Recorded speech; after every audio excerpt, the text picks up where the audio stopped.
दोस्तों नमस्कार। 2022 में हिमाचल में चुनाव है। पिछले 6 विधानसभा चुनाव से लेकर अब तक कोई भी दल हिमाचल में सरकार रिपीट नहीं कर पाया है। नारा हर बार दिया जाता है कि फिर से सरकार रिपीट होगी, मिशन रिपीट होगा, लेकिन नहीं हो पाता है। हिमाचल में भी अगले साल चुनाव है। कयास यही लगाए जा रहे हैं कि सरकार रिपीट नहीं होगी और कांग्रेस की सरकार आएगी। और हो सकता है कि कांग्रेस भी इस बात की सुगबुगाहट को समझ पा रही हो कि उन्हें हो सकता है कि अगली बार सत्ता में आने का मौका मिले। लेकिन आज हम जो कुछ तस्वीरें पिछले दिनों सोशल मीडिया पर छाई रही, उन तस्वीरों को टटोलने की कोशिश करेंगे कि आखिर कांग्रेस के अंदर सब कुछ ठीक चल रहा है क्या। 2022 के चुनाव में कांग्रेस एक है। शुरुआत हम करेंगे जीएस बाली से। कांग्रेस रिलीफ फंड का अध्यक्ष बनाया जाता है हिमाचल में। जीएस बाली फिर क्या करते हैं, फिर तमाम जिलों में रिलीफ फंड के तहत जो कुछ भी सामान है उसका वितरण करते हैं। पोस्टर बकायदा चस्पा किए जाते हैं, बड़े बड़े होर्डिंग्स लगाए जाते हैं।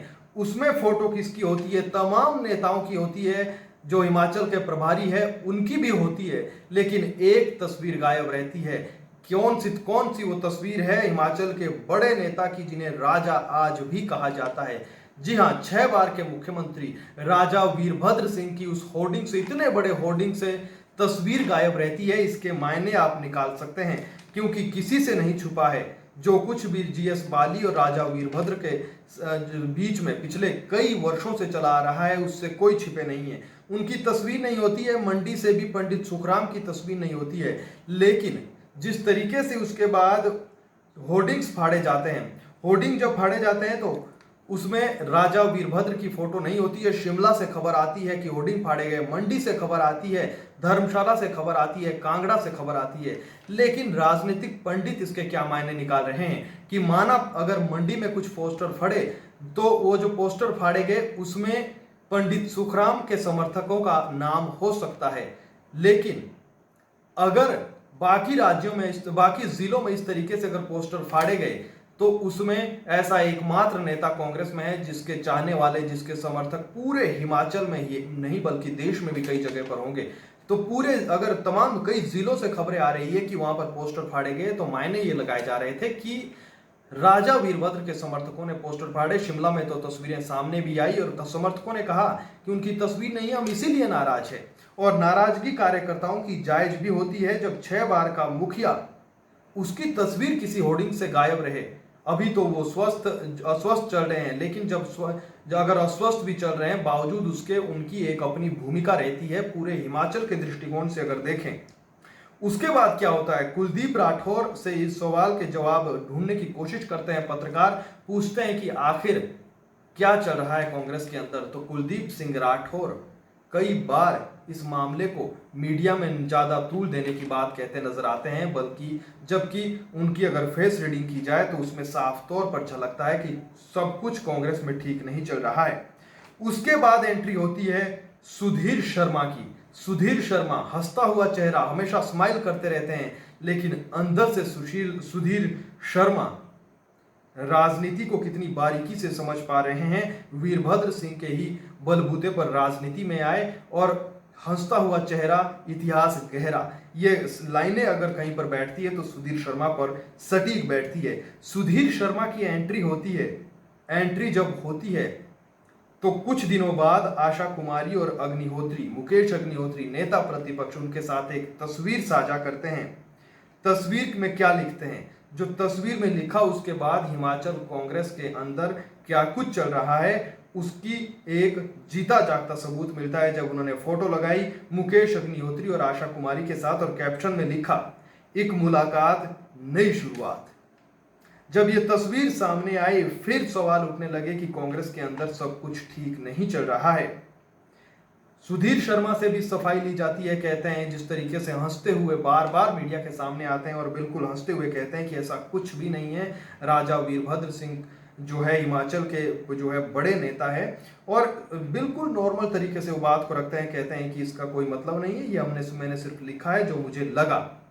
उसके बाद क्या होता है, एक अंग्रेजी अखबार में भी खबर भी छपती है, उसमें जो है पूरा समीकरण बताया जाता है कि क्या हिमाचल में जो है कोई नए युग की शुरुआत हो रही है। इस तरीके से कुछ हेडलाइंस दी जाती है, खबर दी जाती है अगर ये खबर दी जाती है तो उसे भी सुधीर शर्मा फेसबुक पर पोस्ट करते हैं। और होना क्या चाहिए था, कायदे से अगर सब कुछ ठीक चल रहा है, अगर सुधीर शर्मा ने जो तस्वीर के मायने लिखे हैं, जो कैप्शन लिखा है, अगर उसमें सब कुछ ठीक है, फिर भी बावजूद उसके वो उस खबर को जो समीकरण निकालते हैं कुछ राजनीतिक पंडित, उस खबर को प्रमुखता से अपने फेसबुक पर पोस्ट भी करते हैं कि नई शुरुआत हो रही है। एक और फोटो कुछ दिनों में लगाते हैं, बीते कल एक और फोटो उनके सामने आई, उन्होंने एक और फोटो लगाई। इसमें ये कुनबा जो पहले 3 का था वो बढ़कर 5 का हो गया। यहां पर साथ में और कौन दिखे, कौल सिंह ठाकुर, कांग्रेस के बड़े नेता, पूर्व मंत्री आशा कुमारी, उनकी भी तस्वीर होती है और साथ में होती है मुकेश अग्निहोत्री और विक्रमादित्य सिंह की। कौन विक्रमादित्य? वही विक्रमादित्य जो 6 बार के सीएम राजा वीरभद्र सिंह के सुपुत्र है, शिमला ग्रामीण से विधायक है, सबसे युवा विधायक है, और उनको भी साथ ले आते हैं सुधीर शर्मा। फिर एक कैप्शन लिखते हैं और इस कैप्शन से तो हमें बताने की जो है जरूरत नहीं है कि अब हवाएं ही करेंगी रोशनी का फैसला। आप समझ सकते हैं किस तरीके से 4 दिन के भीतर जब 2 तस्वीरें सामने आती है, उसके बाद आज क्या होता है। आज जीएस बाली काफी समय के बाद तस्वीरें कुछ साझा करते हैं राजा वीरभद्र के साथ। उस पर क्या लिखते हैं, काफी लंबी चौड़ी बातें लिखते हैं कि राजा वीरभद्र सिंह कितने बड़े नेता है, किस तरीके से हमारी जो आपस में बनती है, क्या कुछ हमारे रिश्तों के मायने हैं। फिर वो लिखते हैं। उसके बाद कई पत्रकार उनसे पूछते हैं कि आखिर, तो वो टाल मटोल कर इसका कोई जवाब नहीं दे पाते कि अगर आप लोगों के बीच सब कुछ ठीक चल रहा है, एक बड़े नेता है, तो फिर उनकी फोटो होर्डिंग से बाहर क्यों हुई। इनका उन्होंने जवाब नहीं दिया, लेकिन इन्हें जवाब दिया, इस सवाल का जवाब दिया कमेंट में। जब वो फेसबुक पर इस पोस्ट को डालते हैं, 3-4 फोटो डालते हैं जिनको मैं आपको दिखा भी रहा हूं।